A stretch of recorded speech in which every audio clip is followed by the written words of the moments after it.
sign it, and then I went a little bit angry. I got a little angry. They canceled it. The deal was done. The deal was done.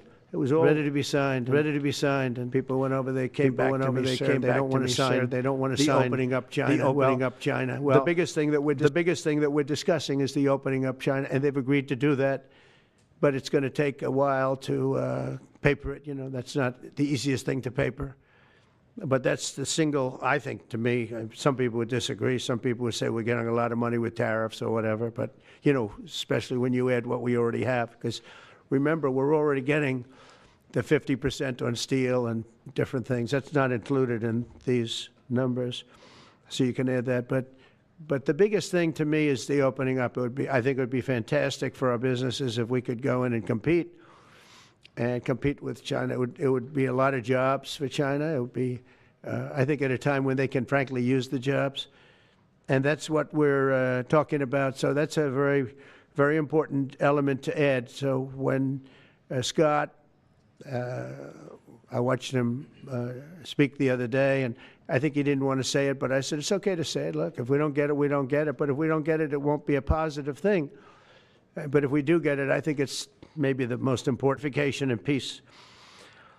China will also suspend and remove all of its non-monetary barriers. They've agreed to do that. Well, they're very numerous. But again, to me, the biggest thing that came out of that meeting is they've agreed. Now we have to get it papered, but they've agreed to open up China. It's going to be great for everybody. And third, I'm very happy to announce that Idan Alexander, an American citizen who until recently most thought was no longer living, thought was dead, is going to be released in about 2 hours, actually. And he's going to be released before the eyes of Steve Witkoff, who has done a fantastic job. I know a lot of people that have a lot of talent. I know Steve had a lot of talent. But I know a lot of people with a lot of talent, but there's one that I thought had a special way about him, special personality, aside from being a good deal maker, had a special way about him, and it was Steve. Knew very little about the subject matter, who does, but he learned it in about 2 hours, and he's been fantastic, so I want to just thank Steve. But they're going to be releasing Idan in about 2 hours from now, or sometime today, let's say. And again, they thought he was dead just a short while ago. His parents are so happy. They're so happy. So it's, as you know, Idan's the only American citizen who's captured and held hostage by Hamas since October 7th, 2023. And he's coming home to his parents, which is really great news. I mean, to me, it's big news. They thought he was dead. So that's that. So we'll be heading there, and we'll be seeing 3 primary countries. You know all about that: Saudi Arabia, UAE, Qatar.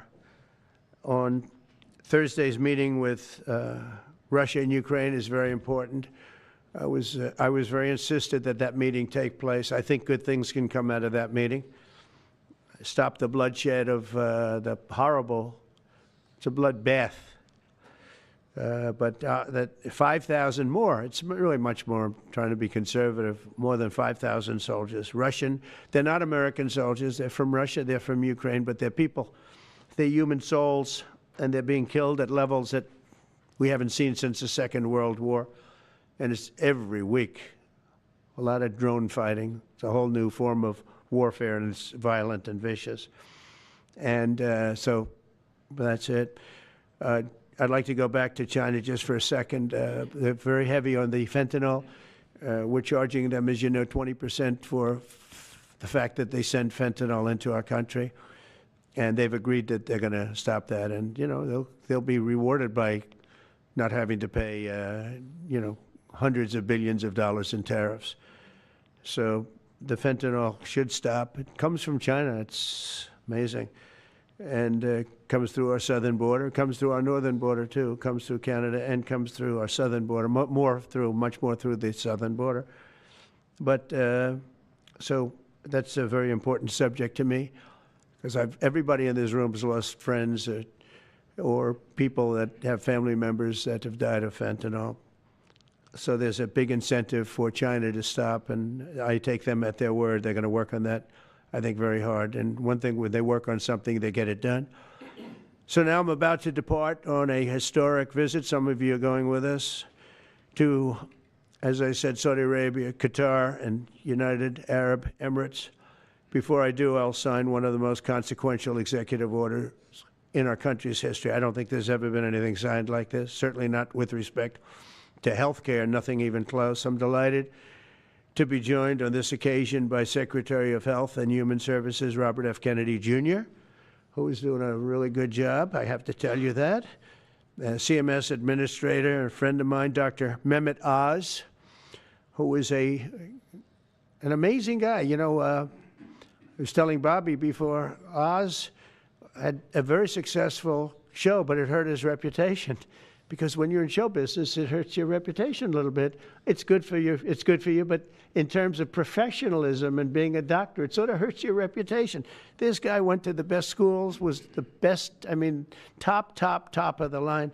Then he did a television show, became a success, made a lot of money, all that stuff, but it sort of hurt him. And you know who I compare that to? I hate to say this, but a special woman, Jeanine Pirro. She was the toughest, smartest DA, maybe in our countries, in our cities and states history, New York. She was really tough, really sharp. Then she did a show, and people didn't think of her quite the same way. She became more of an entertainment person, like Oz. Oz is not an entertainer. He's not really an entertainer, if you know the real story. And she isn't either. She is unbelievable. She was one of the strongest district attorneys in the history of New York, highly respected, very tough, went after the drug dealers at a level that you don't see today anymore. And hopefully she's given up a tremendous, she's leaving the #1 show on cable television, one of the #1 shows on television, period, The Five, but they've got great people left behind, but she was a big part of it. And so I equated to that. Jeanine Pirro is unbelievable. FDA Commissioner Dr. Marty Makary, with a reputation that's second to none, and the job he's doing already has been fantastic. Thank you, Marty. And Director of the National Institute of Health, Jay Bhattacharya, who has been, as you know, from Stanford, so highly regarded, and have all been working with us very hard on this. And the question they would ask, being a little bit new to the government aspect of it, is why doesn't somebody fight the drug price situation, meaning equalization? There's a term, it's called equalization. Nobody wants to mention that term. And I'm not knocking the drug companies. I'm really more knocking the countries than the drug companies, because they're forced to do things. But the drug lobby is the strongest lobby in this country, they say, the drug lobby. It's between that and lawyers, and they have a lot of power. But starting today, the United States will no longer subsidize the health care of foreign countries, which is what we were doing. We're subsidizing others' health care. Countries where they paid a small fraction of what, for the same drug, that what we pay many, many times more for. And we'll no longer tolerate profiteering and price gouging from Big Pharma, but again, it was really the countries that forced Big Pharma to do things that, frankly, I'm not sure they really felt comfortable doing, but they've gotten away with it, these countries. European Union has been brutal. And the drug companies actually told me stories. It was just brutal how they forced them. And European Union suing all our companies, Apple, Google, Meta, they're suing all of our companies. They end up, they have judges that are European Union-centric, and they get rewarded $15 billion, $17 billion, $20 billion, and they use that to run their operation. Not going to happen any longer, that I can tell you. So what's been happening is we've been subsidizing other countries throughout the world, not just in Europe, throughout the world. European Union was the most difficult, from what I understand. I mean, I'll tell you a story. A friend of mine who's a businessman, very, very, very top guy. Most of you would have heard of him. A highly neurotic, brilliant businessman, seriously overweight, and he takes the fat shot drug. And he called me up, and he said, President, he calls me, he used to call me Donald, now he calls me President, so that's nice respect. But he's a rough guy, smart guy, very successful, very rich. I wouldn't even know how we would know this, but because he's got comments. President, could I ask you a question? What? I'm in London, and I just paid for this damn fat drug I take. I said, it's not working. He said, I just paid $88. And in New York, I pay $1,300. What the hell is going on? He said, so I checked.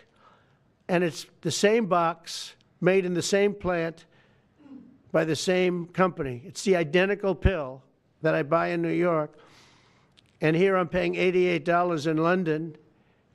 In New York, I'm paying $1,300. Now, this is a great businessman, but he's not familiar with this crazy situation that we have. But he was stunned. But it was just one of those stories. And I brought it up with the drug companies, represented by somebody who's very, very smart, good person too. And we argued about it for about half hour. And then finally he just said, because they can't justify it, he just said, look, you got me. You got me. I can no longer they've been justifying this crap for years. They said, oh, it's research and development. Well, I said, well, research and development, other countries should pay research and development too. It's for their benefit. It was just one of those things. And the other countries would set a price, and they'd meet the price, and they'd say, if you don't meet the price, you can't sell it in our country. I said, well, then you walk away, and, they'll call you back, and they'll sell it in the country. But now they'll have to get them down like 2%, and I thought it was like a big deal. Well, we're getting them down 60, 70, 80, 90%. But actually more than that, if you think about it, in the way